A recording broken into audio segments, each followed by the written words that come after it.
Okay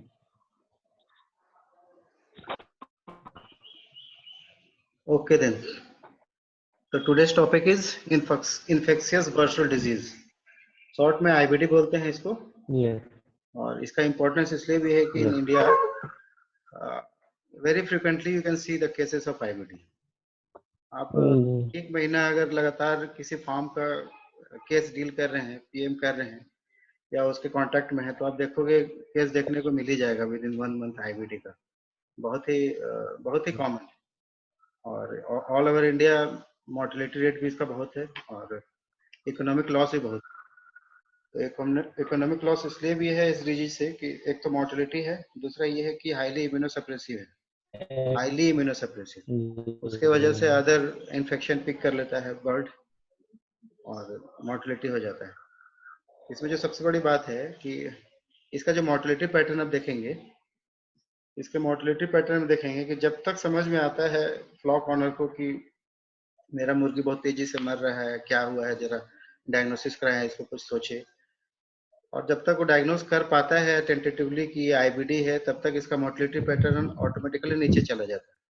मतलब इसका जो पीक मोर्टेलिटी पैटर्न है इस डिजीज में, पोल्ट्री में, वो अबाउट 3 to 5 डेज के अराउंड में इन्फेक्शन के बाद. और उसके बाद वो अपने आप ही डिक्लाइन करने लगता है मोर्टेलिटी. तो जब तक आप डायग्नोस करते हो डिजीज को, मोर्टेलिटी पैटर्न अपने आप ही नीचे चला जाता है. मगर ऑनर को ये समझ में नहीं आता है उस समय कि करे क्या. तो कभी कभी कहेगा सर क्या करे, वैक्सीनेशन दोबारा कर दे. इवन इन वैक्सीनेटेड फ्लॉक में भी ये डेथ हो जाते हैं, death to some sort of vaccination failure. तो उसको लगता है दोबारा वैक्सीनेशन कर दे कि नहीं करे. तो वहां पे फिर आपका कॉमन सेंस यूज करना होगा. कि अभी तक जो मेरा अनुभव है, मैंने देखा है कि अगर आप उसको रीवैक्सीनेट उस समय कर दीजिए तो हो सकता है कि दोबारा फ्लेयर अप हो जाए वो डिजीज. इसीलिए चूंकि मोर्टेलिटी पैटर्न वैसे भी नीचे जा रहे हैं, तो ये अवॉइड करना चाहिए रीवैक्सीनेशन के लिए. और ट्रीटमेंट जैसा तो कुछ है नहीं इसमें, ऑलमोस्ट नहीं है treatment other than vaccination. Prevention treatment नहीं है. तो एक बार ये आपने रीवैक्सीनेट कर दिया तो चांसेस है कि फिर से फ्लेयर अप हो जाए, क्योंकि इम्यूनोसप्रेसिव हो जाता है बर्ड, तो दोबारा इन्फेक्शन शुरू हो जाए. लेकिन इसमें कंट्रोवर्सी है. कुछ लोग ये भी कहते हैं कि रिवैक्सीनेट कर दीजिए, लेकिन हमने ये देखा है कि मोर्टेलिटी पैटर्न चूंकि डाउन जा ही रहा है, कुछ दिन में मोर्टेलिटी रुक ही जाना है. और इसके जो स्ट्रेन है वो भी हाईली वेरिएबल है. अभी रिसेंटली एक हाईली वायरुलेंट स्ट्रेन का पता चला है, very virulent strain VVIBD strain का पता चला है. उससे अगर इन्फेक्शन हो गया है फ्लॉक में तो अबाउट 60% मोर्टेलिटी हो जाएगी. लेकिन जो यूजुअल स्ट्रेन है उसमें बहुत ज्यादा मोर्टेलिटी नहीं होता है, अबाउट 10% मोर्टेलिटी होता है. तो अगर 100 बर्ड का भी फ्लॉक है आपका, मैं एक एग्जांपल पुट कर रहा हूँ, और इन्फेक्शन पिक कर लिया, तो within 3 to 5 days about 10 birds तो आपके मरने हैं. अबाउट 10% मोर्टेलिटी है तो 8-10 बर्ड्स मर जाएंगे. उसके बाद वो ऑटोमेटिकली डिक्लाइन हो जाता है उसका मोर्टेलिटी रेट. उसमें अगर आपने वैक्सीनेशन कर दिया तो हो सकता है दोबारा फ्लेयर अप कर जाए, एक नया साइकिल शुरू हो जाए मोर्टेलिटी का. तो यूजुअली ये मेरा अपना निजी राय है कि वैसे टाइम पे रीवैक्सीनेट नहीं करना चाहिए. लेकिन एक कंट्रोवर्सी है related to infectious bursal disease. तो इसको हम लोग सिर्फ इसलिए बहुत इंपॉर्टेंस देते हैं कि हाईली इम्यूनोसप्रेसिव है. और एक चीज इसके लिए जानो कि इसके इन्फेक्शन एक्चुअली 2 फेज में आप बांट के देख लो. उसके जो लाइफ स्पैन है बर्ड का, उसके 2 स्टेज में इसका इन्फेक्शन को देखो तो दोनों के अलग अलग मतलब हो जाते हैं. बिलो 3 वीक्स ऑफ एज, ठीक है, 3 वीक्स ऑफ एज जब बर्ड के चिक्स के बॉडी में मैटरनल एंटीबॉडी होता है, उस समय अगर वो इन्फेक्शन पिक कर ले आईबीडी का, तो कोई क्लिनिकल साइन नहीं दिखेगा बर्ड में. लेकिन उसका इम्यूनोसप्रेशन ऐसा होगा कि पूरी लाइफ लॉन्ग, मतलब बहुत दिनों तक उसका ये इम्यूनोसप्रेशन होता है. यानी रीजनरेशन बॉडी का इम्यून सिस्टम का हो नहीं पाता अगर अर्ली एज पिक कर ले. तो खुद एज सच डायरेक्ट उस आईबीडी वायरस से उस बर्ड को तो कोई प्रॉब्लम नहीं होता, लेकिन वो इम्यूनोसप्रेसिव, हाईली इम्यूनोसप्रेसिव हो जाता है. मगर अगर 3 वीक्स के बाद ये पिक करता है तो ये मोर्टेलिटी आपको देखने को मिलता है. लेकिन उस समय इम्यूनोसप्रेसिव लंबा नहीं होता, लॉन्ग इम्यूनोसप्रेसिव टाइम नहीं खींचता 3 वीक्स के बाद वाले में. Yes. तो ये थोड़ा सा अंतर है इसका इन्फेक्शन वाले में. 3 वीक्स से पहले का इन्फेक्शन का अलग सेंस हो जाता है, 3 वीक्स के बाद के इन्फेक्शन का अलग सेंस हो जाता है.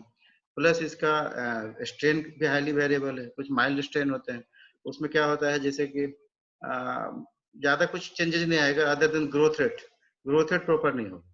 तो इकोनॉमी पे डायरेक्ट असर डालेगा वो. और आपको पता भी नहीं चलेगा कि आपका फ्लॉक इन्फेक्टेड है। सिर्फ परफॉर्मेंस ग्रोथ रेट में कम दिखता है, बाकी मोर्टेलिटी नहीं होते, बाकी सब कुछ ठीक ही ठीक चलता है। तो एक तो वो वाला साइड हो गया। दूसरा जो मैंने बताया कि मोर्टेलिटी इम्यूनो सप्रेशन है, प्लस वो एज है 3 to 8 वीक्स वाला जो एज होता है जिसमें ज्यादा मोर्टेलिटी होता है, उसके साथ साथ सेकेंडरी इन्फेक्शन हो गया। तो अपना मोर्टेलिटी तो इसका अबाउट 10 to 15% ही है, लेकिन ड्यू टू सेकेंडरी इन्फेक्शन हो सकता है कि मास मोर्टेलिटी होने लगे, जो कि अक्सर देखने को मिलता है, जैसे कि ई कोलाई वगैरह इन्फेक्शन साथ में ये पिक कर लेता है। तो वायरल डिजीज में ज्यादा परेशानी इसी से होता है कि ये सेकेंडरी इन्फेक्शन पिक करने लगता है। तो इस बैकग्राउंड के साथ मैं थोड़ा सा आगे बढ़ूँ। आप जानते हो कि आईबीडी को हम लोग गम्बोरो डिजीज ही बोलते हैं। आईबीडी बहुत फेमस है गम्बोरो डिजीज का नाम पे। गम्बोरो डिजीज इसलिए बोलते हैं कि अमेरिका में एक जगह है दिलवारा डिस्ट्रिक्ट में गम्बोरो नाम का एक जगह है। 1962 में सब वहाँ पे ये फर्स्ट रिपोर्टिंग हुआ था केस का, आईबीडी का, तो इसीलिए उसको गम्बोरो डिजीज ही बोलते हैं। और 1962 में ये हुआ था फर्स्ट रिपोर्टिंग गम्बोरो में, लेकिन 1970 में हिचनर नाम के साइंटिस्ट ने इसका एक अलग नाम रखा था, इन्फेक्शियस बर्सल डिजीज। और अदर सिनोनिम देखिए उसमें भी इन्फेक्शियस बर्साइटिस है, एवियन नेफ्रोसिस है, तो इसमें भी देख रहे हो वर्षा ये क्लियर है, या इन्फेक्शियस बर्सल डिजीज में भी वर्षा आता है। तो इसका मेन नाम से ही लग रहा है कि मेन साइट ऑफ इन्फेक्शन कहाँ पे है, वर्षा पे। और वर्षा चूंकि इम्यून सिस्टम का ही पार्ट है, तो अगर वर्षा इन्फेक्ट होगा तो नेचुरली इम्यूनिटी कम हो जाएगा। मगर सब नाम में वर्षा है, जैसे ये सिनोनिम है एवियन नेफ्रोसिस, तो यहाँ पे एवियन नेफ्रोसिस से ऐसा लग रहा है कि इस वायरस का प्रोड्यूसर साइट किडनी भी है, मगर वैसा है नहीं। ये डायरेक्ट किडनी से इसका कोई लेना देना नहीं। इस वायरस का एज सच कोई एफिनिटी किसी किडनी से लेना देना नहीं होता है, सेकेंडरी इन्वॉल्वमेंट हो जाता है किडनी का, ठीक है। सेकेंडरी इन्वॉल्वमेंट है किडनी का। और जो डेथ भी होते हैं आईबीडी में ना, आप जानते हो कि वर्षा इम्यून सिस्टम के लिए जरूरी है, लाइफ के लिए जरूरी नहीं, सिर्फ वो इन्फेक्शन बचाने के लिए जरूरी है। तो अगर किसी बर्ड का वर्षा निकाल भी देते हैं तो मरने नहीं जा रहा है, तो इसमें भी उसको नहीं मारना चाहिए था, क्योंकि ये वर्षा को डैमेज कर रहा है। लेकिन मरते क्यों है? मरता सिर्फ अगर हम लोग आईबीडी का बात करें तो उसमें जो डेथ होता है, उसमें डेथ होता है ड्यू टू किडनी फेलियर। ये डायरेक्ट किडनी को डैमेज नहीं करेगा, लेकिन indirectly due to deposition of urate crystals kidney खराब हो जाता है, किडनी फेल हो जाता है। और इसीलिए जो 10 to 15% मोर्टेलिटी है वो देखने को। अगर सेकेंडरी इन्फेक्शन हो गया तो बट नेचुरली अदर ऑर्गन भी डैमेज होंगे और मौत तो हो ही जाएगा ड्यू टू इम्यूनो सप्रेशन। लेकिन एकदम इसको स्ट्रिक्ट सेंस में देखिए तो वर्षा को तो इवन सर्जिकली रिमूव कर सकते हो। अगर आपने वर्षा रिमूव कर दिया तो आईबीडी होगा भी नहीं, क्योंकि वायरस इसके मल्टीप्लाई करते हैं इनिशियली वर्षा में। तो अगर वर्षा आपने निकाल दिया बर्ड का तो ये वायरस मतलब उसको होगा भी नहीं आईबीडी। और लेकिन जिस बर्ड का वर्षा निकाल लेते हैं उसमें उनका मोर्टेलिटी भी नहीं होता, वो मरता भी नहीं है, अदर दिन के इम्यूनो कॉम्प्रोमाइज हो जाता है। तो नाम से बहुत कुछ स्पष्ट है, बेसिकली इसका इन्फेक्शन है, इन्फ्लामेशन है, जो भी है वो है वर्षा से रिलेटेड। मगर ये नेफ्रोसिस भी कॉज करता है, नेफ्राइटिस नहीं है, ठीक है। नेफ्राइटिस हो जाता है तो इन्फ्लामेटरी चेंज हो जाता है कि वहां पे वायरस ग्रो कर रहा है, कुछ चेंजेस ला रहे हैं। ये ऐसा नहीं है, नेफ्रोसिस है, इसका मतलब ये हुआ कि ये पैथोलॉजिकल चेंजेस ला रहा है किडनी में, कोई इन्फ्लामेटरी कंडीशन नहीं है किडनी, ठीक है। और होता है ड्यू टू यूरेट डिपॉजिट्स। ये नटसेल सबसे इंपॉर्टेंट बात है रिलेटेड टू आईबीडी।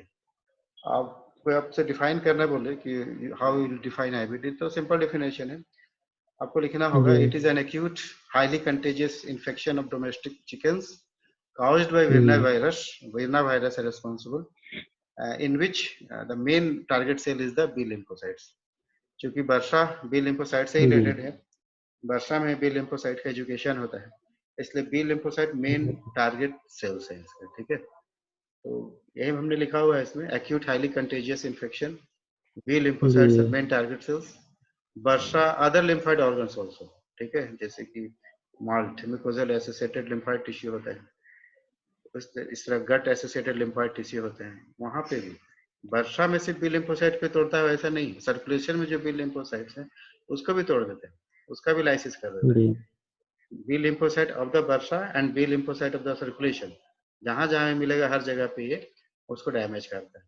फिर मैंने आपको ये बताया कि गम्बोरो इसलिए बोलते हैं कि दिलवारा डिस्ट्रिक्ट 1962 यूएसए में फर्स्ट केस मिला था। इसका सिग्निफिकेंस इसलिए है क्योंकि इसको देखिए कि मोर्टेलिटी किस एज में है, 3 to 6 वीक्स में। 3 to 6 वीक्स में मोर्टेलिटी सबसे ज्यादा है। मगर अर्ली एज जी में अगर इन्फेक्शन हो गया तो इम्यूनो सप्रेशन प्रोलॉन्ग हो जाता है, बहुत लंबा इम्यूनो सप्रेशन हो जाता है और किसी भी डिजीज के लिए प्रोन हो जाता है। तो ये इसका थोड़ा सा इंट्रोडक्शन है। इटोलॉजी, यस जैसे मैंने आपसे कहा, बिरना वायरस है। बिरना वायरस खासियत होता है डबल स्ट्रैंडेड आरएनए, नाम ही जी रखा गया बाई, बाई मतलब टू, आरएनए मतलब आरएनए टू, डबल जी स्ट्रैंडेड आरएनए। बिरना वायरस नाम से ही पता हो जाता है कि डबल स्ट्रैंडेड आरएनए। जी और इस वायरस के नेचर में दो सीरोटाइप है, सीरोटाइप 1 और सीरोटाइप 2। ठीक है। जी इवन सीरोटाइप 1 में भी due to antigenic variation, due to antigenic drift, बहुत सारे एंटीजेनिक वेरिएंट्स हैं नेचर में, 5 to 6 types of antigenic variants हैं नेचर में।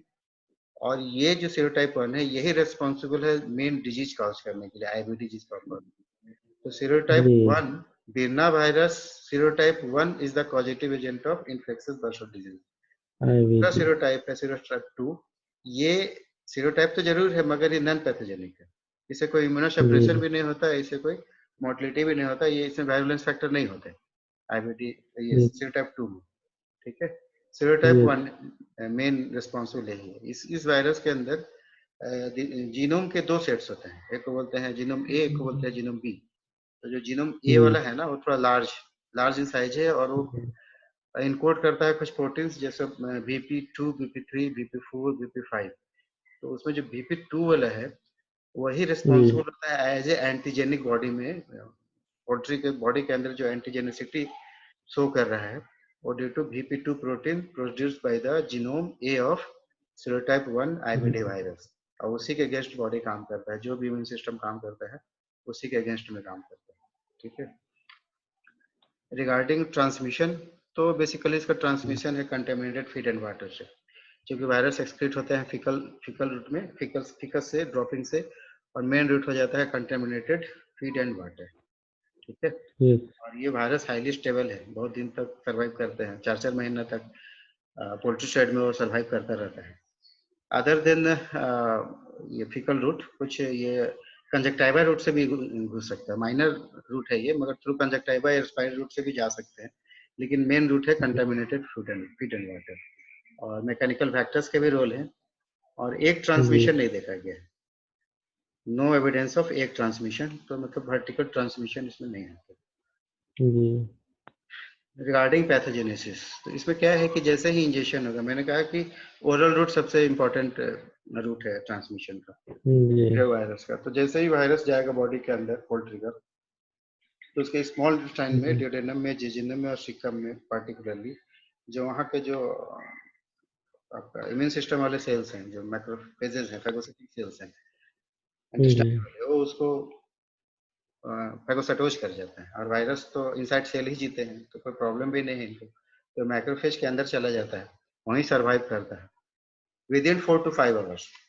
इंजेक्शन के वायरस के अंदर जाने के with in 4 to 5 hours post infection ये वायरस मैक्रोफेजेस के अंदर जाके सरवाइव भी करते हैं और रेप्लिकेट भी करते हैं। और फिर वहां से वो बहुत, उसका कोर्स ऑफ डिजीज बहुत छोटा है, बहुत जल्दी जल्दी सारे काम होते हैं। फिर वहां से वो चले जाते हैं, सर्कुलेशन से होता है और लिवर में, लिवर के कपर सेल्स, वो भी एक मैक्रोफेज ही है, कपर सेल्स में जाके फिर वो फर्दर डिवाइड करता है, तो वहां से फिर एक सर्कुलेशन में है। और जब ये पहली बार सर्कुलेशन में इस तरह से आता है तो कहीं किसी और ऑर्गन को डैमेज नहीं करता है, पूरी सर्कुलेशन में घूमेगा लेकिन डैमेज किसी को नहीं करेगा, सीधा सीधा वर्षा में ही जाएगा, वर्षा फेब्रिसेस में जाएगा, वहीं मल्टीप्लाई करेगा, वहीं लाइसिस करेगा बी लिम्फोसाइट को। अब वर्षा में जब इसका फर्दर मल्टीप्लीकेशन होता है, सीवियर मल्टीप्लीकेशन होता है, तो वहां से जब वायरस निकलते हैं, अब जब ब्लड में आता है तब मैसिव वायरेमिया होता है, और ये किसी भी ऑर्गन में जाके प्रेसिपिटेट करेगा, थोड़ा बहुत डैमेज काज करेगा। ठीक है। तो जो सेकेंड वायरेमिया वाला प्रोसीजर है, उसके बाद ये जबरदस्त रूप से बॉडी में फैलता है, और lymphoid follicles of bursa as well as circulating B cells, वही मैं कह रहा था कि वर्षा के अलावा जो बी सेल सर्कुलेशन में है उसको भी तोड़ेंगे।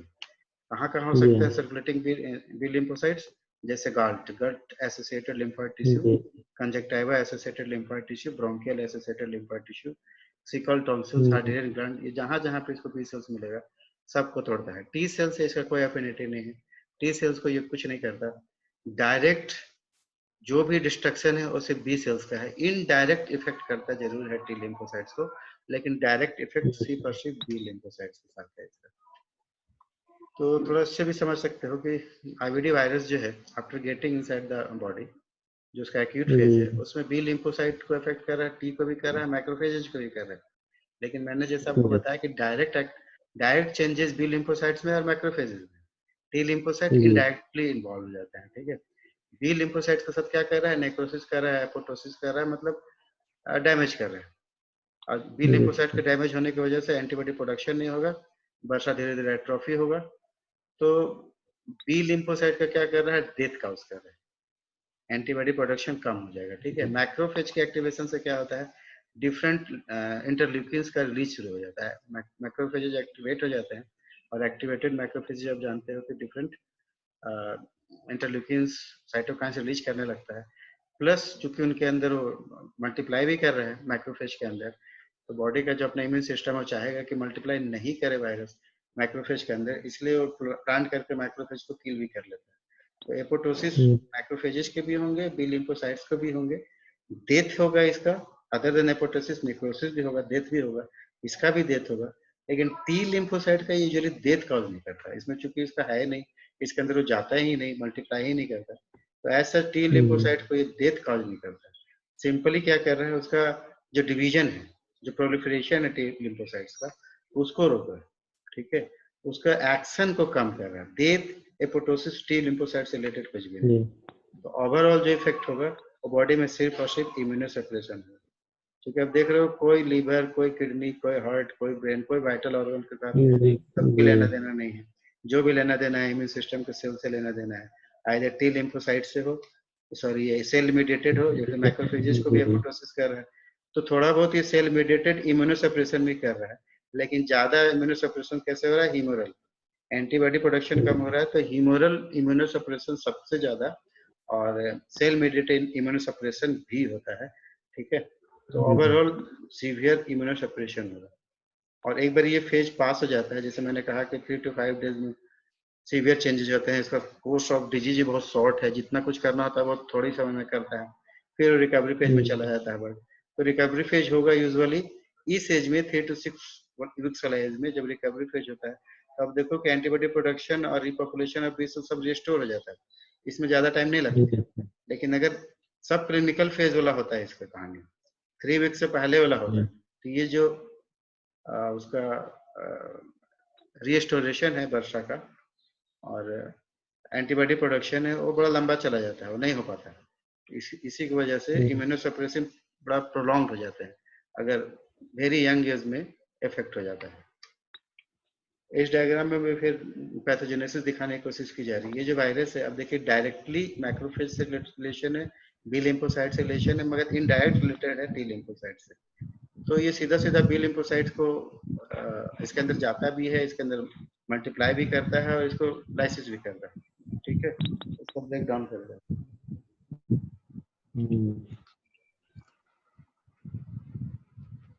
तो बी लिम्फोसाइट का ब्रेकडाउन हो रहा है यहाँ पे, और इवन एक्टिवेशन ऑफ मैक्रोफेजेस हो रहा है। तो due to activation of macrophages different interleukins release हो रहे हैं। इसका मतलब ये हुआ कि इन्फ्लेमेटरी कंडीशन हो जाएगा। वर्षा में बड़ा साइलेंट, उसके सिर्फ बी लिम्फोसाइट नहीं टूटेंगे, होगा क्या कि बर्साइटिस हो जाएगा, सीवियर इन्फ्लेमेशन हो जाएगा।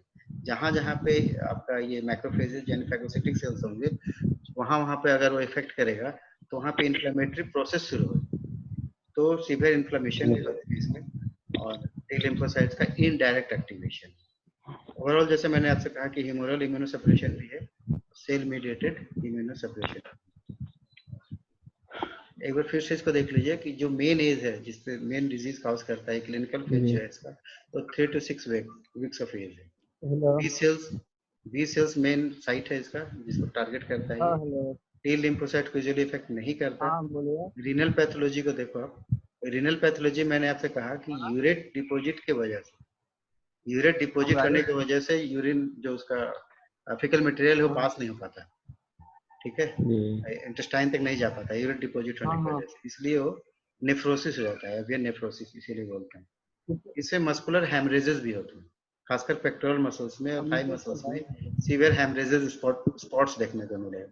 ऐसा क्यों होता है, तो उसके लिए एक दो थ्योरी दिए गए हैं, जैसे कि उसका कुछ कोगुलोपैथी प्रोड्यूस करता है ये virus, it causes some sort of coagulopathy, इसका एक वजह हो सकता है मस्कुलर हेमरेजेस का। कुछ लोग कहते हैं due to some hyper sensitive reaction type 3 basically, उससे उसको जोड़ के देखते हैं। तो बहुत रीजन नून नहीं है, लेकिन पेक्टोरल मसल्स में और थाई मसल्स में हेमरेजेस होते हैं। ठीक है। acute disease and death is due to necrotizing effect of the virus on the host tissue, particularly किसमें, kidney failure. Kidney failure is a common cause of mortality. Bursal infection in early life can result in impaired immune response. ये कुछ recall है सारी चीजें जो मैंने आपसे कहा था। अब due to growth of the virus inside the body क्या क्या होगा, lowered resistant to disease, naturally immunosuppression हो रहा है। ये दूसरा वाला इंपॉर्टेंट है, negative interference with effective vaccination. इसका ये मतलब हुआ कि सब क्लिनिकल इन्फेक्शन अगर अर्ली एज में उसने दिखाया, पिक कर लिया, उसके बाद अगर आप कितना भी वैक्सीनेशन करेंगे, तो वैक्सीन फेल हो जाएगा। हाँ, तो मैं आपसे ये कह रहा था कि राजेश म्यूट कर लो। इनको म्यूट कर लीजिए, है ना।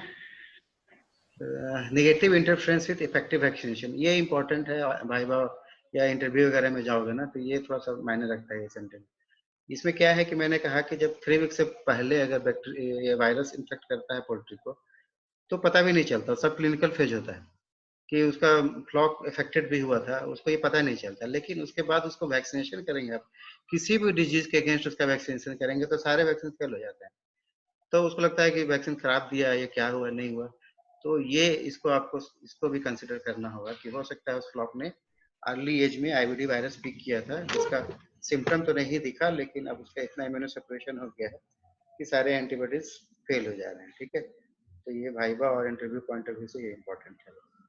और ये इसमें वही मैंने दिखाने की कोशिश किया है कि अगर एक्सपेरिमेंट, मतलब इसका साइट वर्षा है, उसको कैसे प्रूव कर सकते हैं, सर्जिकल तरीके से या किसी केमिकल से। अगर वर्षा को आप डिस्ट्रॉय कर दीजिए, सर्जरी से वर्षा निकाल दीजिए या केमिकल मेथड से वर्षा को डिस्ट्रॉय कर दीजिए यूजिंग साइक्लोफोस्फामाइड, ऐसे बर्ड्स रेसिस्टेंट हो जाते हैं आईवीडी वायरस के लिए।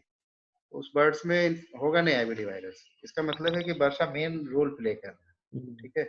नो इन्फेक्शन, नो चेंजेस, कुछ भी नहीं होगा ऐसे बर्ड्स में जिसका वर्षा नहीं है या जिसका वर्षा डैमेज कर दिया गया। ठीक है। रिगार्डिंग क्लिनिकल साइंस, तो ये डिपेंड करेगा एज पे, जैसे मैं कह रहा हूँ below 3 years of age. Older age में भी ये नहीं करेगा। क्यों नहीं करेगा? ओल्डर एज में वर्षा एट्रोफी यूजुअली हो जाता है। जो वर्षा है एज के साथ रिग्रेस करता ही, एट्रोफी होता ही, तो ओल्डर एज में भी नहीं होगा और यंग एज में भी नहीं होगा। यंग एज में नहीं होने का वजह है मैटरनल डिराइव्ड एंटीबॉडी। ठीक है। यंग एज में इसलिए इन्फेक्शन इतना ज्यादा नहीं होता, सब क्लिनिकल हो जाता है। और ओल्डर एज में इसलिए नहीं होता है कि वर्षा एट्रोफी हो जाता है। तो वर्षा का होना की पॉइंट है इसमें। तो एज जरूरी है, ब्रीड, स्ट्रेन, और ये एमडीए मतलब मैटरनल डिराइव्ड एंटीबॉडीज ही है जिसका ये सब डिसाइड करता है वायलेंस ऑफ द वायरस। ठीक है। इंक्यूबेशन पीरियड बहुत थोड़ा छोटा है, 2 से 3 दिन ही, और मेजरली ससेप्टिबल एज है 3 to 6 वीक। बार बार कह रहा हूँ। तो जो चेंजेस होंगे, डिप्रेशन, यूजुअली कोई भी बीमारी में डिप्रेशन होता है, मगर थोड़ा सा ये खास है, वाइट वाटरी डायरिया। इस डायग्राम में आप देखिए, ये जो फ्लॉक है, जो अर्थिंग है फ्लॉक का, वहाँ पे वाइटिस डायरिया वो क्लियर हो जाता है, दिखने लगता है। प्लस सॉइल्ड वेंट, नेचुरली जब ज्यादा डायरिया होगा तो वेंट सॉइल्ड हो जाता है। Anorexia, ruffle fever, reluctant to move, closed eyes and death, ये सारे वैसे ही हैं, इन जनरल है। मुर्गियों में ये खास बात ये होता है कि based on the symptom disease diagnosis almost नहीं होता है, बारिंग 1 or 2 डिजीज। सिम्टम सबके एक ही जैसे होते हैं, तो basis on the symptom disease को डायग्नोस नहीं कर सकते। लीजन्स खास मायने रखते हैं। ठीक है। मॉर्बिडिटी 100% तक जा सकता है। मोर्टलिटी मैंने कहा कि बहुत थोड़े नहीं बराबर होंगे, लेकिन अभी जो ये रिसेंटली जो मिला है very virulent, highly virulent IVD virus का जो स्ट्रेन, उसे मोर्टलिटी अबाउट 60% या मोर देन 60% देखने को मिला। ठीक है। ये वाला जो यूरोप में और एशिया में कुछ जगह पे ये वाला स्ट्रेन अभी लेटेस्ट देखा गया है, और इसे मोर्टलिटी रेट बहुत ज्यादा है। यहाँ पे मोर्टलिटी रेट 0 भी मैं दिखा रहा हूँ, लेकिन मैं ये भी कह रहा हूँ आपसे, अब सिर्फ 1 महीना किसी फ्लॉक में रहो तो आपको आईवीडी के केसेस दिख जाएंगे। तो ऐसा इसलिए होता है कि ड्यू टू सेकेंडरी इन्फेक्शन, जैसे ही सेकेंडरी इन्फेक्शन पिक करेगा मोर्टलिटी होने लगेगा ड्यू टू इम्यूनो सेपरेशन। ठीक है। और कोर्स ऑफ डिजीज बहुत छोटे होते हैं, या तो इमीडिएट डेथ होगा, विद इन डेथ हो जाएगा 3 से 5 दिनों में, या रिकवरी हो जाएगा। इसी को मैं हाईलाइट कर रहा था रिगार्डिंग रीवैक्सीनेट करे कि नहीं करे अगर आपका फ्लॉक इन्फेक्टेड हो गया है। तो आप देख रहे हो कि बहुत शॉर्ट डिजीज का कोर्स है, तो रिकवरी भी बहुत तेजी से होता है, डेथ भी बहुत तेजी से होता है। तो within 3 to 5 days of infection mortality reaches its peak. And इसका ग्राफ बना होगा तो बिल्कुल ऐसे बनेगा, एकदम ऐसे जा रहा हो और नीचे आ रहा है, तो तेजी से 3 to 5 weeks में ऊपर जाता है, और वैसे अगले 3-4 दिनों में मोर्टिलिटी ऑलमोस्ट जीरो हो जाता है। ठीक है। Regarding gross pathology dehydrated carcass, फिर मैंने कहा मस्कुलर हेमरेजेस होंगे, कहाँ पे होंगे, थाई में और पेक्टोरल मसल्स में, ये तो मिलता है। ये वाला जो है ना junction of proventriculus and gizzard, ये वाला मिले ये कोई जरूरी नहीं। Haemorrhage at the junction of proventriculus and gizzard मिलते हैं, लेकिन नहीं भी मिल सकता आपको, लेकिन मस्कुलर हेमरेज देखने को मिलता है। क्यों मिलता है? ड्यू टू सम कोगुलोपैथीज, कोई ब्लड क्लॉटिंग मैकेनिज्म इंटरफेरेंस है वायरस का, बहुत श्योर हम लोग नहीं है, लेकिन इसी वजह से होता है। पेक्टोरल मसल्स में खासकर आपको मिलना ही मिलना है हेमरेजेस। इंटेस्टाइन में गॉबलेट सेल्स का हाइपोप्लेशिया हो जाता है, म्यूकोइड डिजेनरेशन हो जाएगा, लीवर का साइज थोड़ा सा बढ़ जाता है और इन्फार्क्ट भी दिख सकते हैं, छोटे छोटे नेक्रोटिक एरिया, स्प्लीन का साइज बढ़ जाता है। किडनी मेन है कि वर्षा और किडनी कम से कम आपको लिखना ही होगा आपको। तो किडनी क्या होगा? स्वेलिंग होगा, व्हाइट अपीयरेंस हो जाएगा। व्हाइट क्यों होगा? क्योंकि सारा जो ट्यूब्यूल्स है यूरेट से भर जाएगा, और यूरिक एसिड व्हाइट होता है, तो यूरेट्स जमा होने की वजह से, डिपोजिशन होने की वजह से और किडनी स्वेलिंग हो जाएगा, नेफ्रोसिस हो जाएगा, और व्हाइटिश ट्यूब्यूल्स एकदम दिखते हैं। यूजुअली आप किडनी का देखोगे ना ट्यूब्यूल्स, तो बड़ा पतला सा दिखता है, लाइट रेडिश सा दिखता है, लेकिन इसके केस में स्वेलन भी हो जाएगा और पूरा व्हाइटिश हो जाएगा। ये कुछ हेमरेजेस है, मस्कुलर हेमरेजेस। ठीक है। थाई मसल्स में हेमरेजेस है, ब्रेस्ट वाले मसल्स में हेमरेजेस है। ये देखिए किडनी स्वेलन है और व्हाइटिश है, तो एकदम ट्यूब्यूल्स एकदम क्लियर कट आपको ट्यूब्यूल्स दिखने लगता है, व्हाइट स्वेलन किडनी ट्यूब्यूल्स। और ये जो मैं हेमरेज कर रहा था प्रोवेंट्रिकुलस और गिजार्ड के बीच में, तो ये भी होते हैं, लेकिन नहीं भी हो सकता। ठीक है। ये वाला नहीं भी दिख सकता है केस में, लेकिन ये हेमरेजेस और ये आपको मिलेगा। तो ये डायरेक्ट नहीं, इनडायरेक्ट है, इसमें किडनी में एज सच कोई इफेक्ट नहीं है। होता क्या है कि वर्षा का जब साइज बढ़ेगा ना, तो जो यूरेटर है, जो किडनी ट्यूब्यूल्स है, उसको प्रेस कर देता है। वर्षा का साइज शुरू में बढ़ता है, बाद में धीरे धीरे एट्रोफी होता है। इसके केस में वर्षा का साइज जैसे ही इन्फेक्शन होगा तो वर्षा का साइज बढ़ेगा, और फिर with in 5 days Varsha atrophy होता है। तो जब बढ़ता है ये, तो जो किडनी के ट्यूब्यूल्स है उसको प्रेस कर देता है, जिसकी वजह से यूरिक एसिड वो पास नहीं कर पाता है, तो यो धीरे धीरे जमा होने लगता है। Due to back pressure of the uric acid ये नेफ्रोसिस हो जाता है, और ये कॉज हो जाता है डेथ का। एज सच किडनी को कोई प्रॉब्लम नहीं, due to increase in the size of the bursa it causes pressure over the kidney tubules, therefore the uric acid are not excreted and retained in the tubules, and it leads to nephrosis and kidney failure. ये cause of death है important। तो main चीज मैंने कहा वर्षा, वर्षा सबसे पहले बड़ा होगा, इन्फ्लेम्ड होगा, एडिमेटस होगा, क्रीम कलर का, उसको खोल के देखोगे अंदर में म्यूकस दिखता है क्रीम कलर का, मगर विद इन 5 days के आसपास सब देखोगे छोटे होने लगते हैं। शुरू में 3 दिन के अंदर वो बड़ा होना शुरू होगा, हाईली इनलार्ज हो जाएगा, और फिर धीरे धीरे 5 दिन आते आते वो छोटा होना शुरू हो जाता है। और अगर उसको खोल लीजिए तो इनसाइड में आपको हेमरेजेस दिखेंगे, और इसके सिरोसो सरफेस से भी दिख सकता है, म्यूकोजल सरफेस से भी दिखेंगे हेमरेज, और सिरोसो सरफेस से भी दिखने लगता है, और पूरा म्यूकोजल एरिया में यानी इसके लीमेन में केजिएटिव पोर्स, केजिएशन पोर्स, ये एकदम दिखेगा आपको। ठीक है। लेट में देखोगे तो नहीं दिखेगा, जब एट्रोफी हो जाएगा तो ये केजिएशन नहीं दिखेगा केजेस को, लेकिन विद इन टाइम देखेंगे जब इनलार्ज होता है वर्षा, तो आपको कैजिएट एकदम क्लियर दिखेगा उसके अंदर कैजिएशन। ये जैसे है, ये है इसके सेरोसो सरफेस पे स्लाइट हेमरेजेस दिख रहा है, अभी खोला नहीं गया है। अब जब इसको खोल लोगे आप तो आप अंदर है पूरा हेमरेजेस, हेमरेजेस वाला एरिया है, अभी कैजिएशन नहीं दिख रहा है, इसमें हेमरेजेस दिख रहा है इनसाइड द वर्षा। ये मैं डिपिक्ट कर रहा हूँ कैसे छोटा होता है। अगर ये नॉर्मल है, अगर ये नॉर्मल से बड़ा है, एक बार साइज बढ़ेगा इसका, फिर ये घटेगा और घटता चला जाएगा, या अलग तरीके से समझो, इसको अगर नॉर्मल नॉर्मल मान लीजिए तो एक टाइम ऐसा आएगा जो हाईली इनलार्ज हो जाएगा, और उसके बाद ये एट्रोफी भी होगा। ठीक है। तो पहले इनलार्ज होता है, फिर धीरे धीरे ये एट्रोफी होता है, साइज इसका कम होता है। माइक्रोस्कोपिक लीजन रिलेटेड टू वर्षा, वर्षा में क्या होगा? इन्फ्लेमेटरी चेंजेज होंगे, रेडनेस होगा, स्वेलिंग होगा, और माइक्रोस्कोपिक है तो नेचुरली हेट्रोफिल्स का एक्युमुलेशन होगा, बाद में सीवियर नेक्रोसिस होगा बी सेल्स का, बी लिम्फोसाइट सारे टूटे हुए दिखेंगे। और जब इन्फ्लेमेशन सबसाइड हो जाता है तो धीरे धीरे रिग्रेशन, ये उसका रिपॉपुलेशन शुरू होता है, उसको नॉर्मलाइज करने का प्रक्रिया शुरू हो जाता है। तो डिपेंडिंग ऑन द स्टेज किसमें आपने वर्षा का हिस्टोपैथोलॉजी किया है तो उसी हिसाब से दिखेगा। अर्ली आपको दिखेगा इन्फ्लेमेटरी चेंज, इन्फिल्ट्रेशन, बाद में आपको बी लिम्फोसाइट्स के नेक्रोसिस दिखेंगे और उसके बाद आप देखोगे तो सब कुछ प्रोलिफरेशन में दिखेगा, सब कुछ ठीक होता हुआ दिखेगा। स्प्लीन में lymphoid cell necrosis, thymus cecal tonsils में लिम्फोइड सेल नेक्रोसिस उसमें भी होंगे, हाइड्रेटिक ग्लैंड्स में प्लाज्मा सेल्स का डिपोजिशन, किडनी में कोई ऐसा स्पेसिफिक चेंज नहीं होता other than deposition of urate crystals, और ट्यूब्यूल्स में होंगे, किडनी में नहीं, किडनी ट्यूब्यूल्स में होंगे, और लिवर में माइल्ड इन्फिल्ट्रेशन। तो मतलब कुल मिला के आप देख रहे हैं जो मेजर चेंज है आपका बादशाह में ही, बाकी चीजें में ऐसा कोई इंपॉर्टेंस देने का नहीं है। रिगार्डिंग डायग्नोसिस तो जैसे करते हैं as usual, history, clinical science, gross lesions. तो ये बहुत सजेस्टिव नहीं होगा, सिर्फ इसका हिस्ट्री में यही सजेस्टिव होगा कि मोटिलिटी पैटर्न, और तो ऐसा कुछ दिखता नहीं। ग्रॉस लीजन्स में क्या दिखेगा आपको? क्लिनिकल साइंस में वाइट डायरिया होगा, ग्रॉस लीजन्स में आपको हेमरेजेस ऊपर से ही दिख जाएंगे, मस्कुलर हेमरेजेस। और इनसाइड जाओगे तो वर्षा को आप देख सकते हैं, वर्षा के चिन्ह। ठीक है, प्लस कुछ मॉलिकुलर टेस्ट हैं, इवन इम्यूनोप्रोफिटेस्ट स्टेनिंग करते हैं, इम्यूनोफ्लोरेसेंस है, आइसोलेशन ऑफ वायरसेस है। ठीक है, तो मॉलिकुलर अप्रोचेज है, एलाइसा वगैरह कर सकते हो, फाइनली डायग्नोसिस हो जाता है। तो रिगार्डिंग आईबीडी इतना ही था।